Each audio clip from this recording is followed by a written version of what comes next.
नमस्कार, मी अक्षता. त्रिशाच किचनमध्ये आपलं स्वागत आहे. तर आज आपण भेंडीची भाजी एक नवीन पद्धतीने बघणार आहे. प्रत्येकजण भेंडीची भाजी करत असतं, पण काहीतरी वेगळी पद्धत.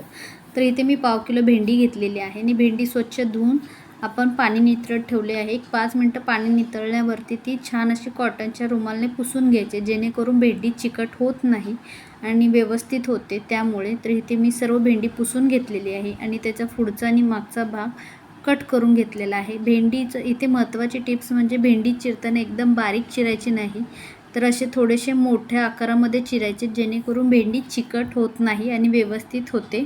आणि आता इथे भेंडीसाठी मी घेतलेला आहे बारीक चिरलेला कांदा, मिरची, जिरे, मोहरी, हळद, जिरेपूड, धनेपूड आणि ओलं खोबरं. तुम्ही हवं असल्यास लसूणही टाकू शकता.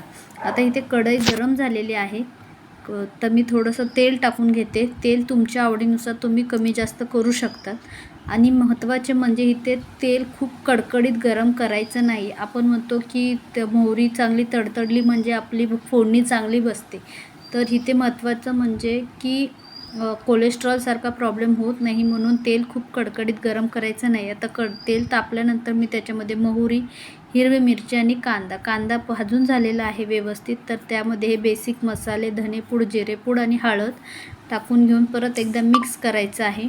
आता मिक्स झाल्यानंतर ह्याच्यामध्ये ही चिरलेली भेंडी टाकून परत एकदा परतून घ्यायचं आहे.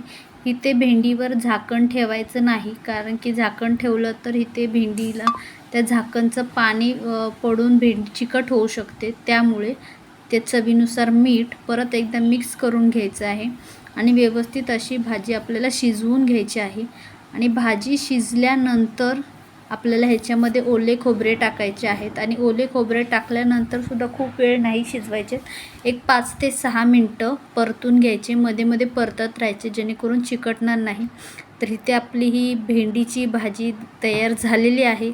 व्हिडिओ आवडल्यास व्हिडिओला लाईक करा आणि व्हिडिओ पाहिल्याबद्दल खूप खूप धन्यवाद. अशाच नवनवीन रेसिपी पाहण्यासाठी चॅनलला सबस्क्राईब करा. बाय.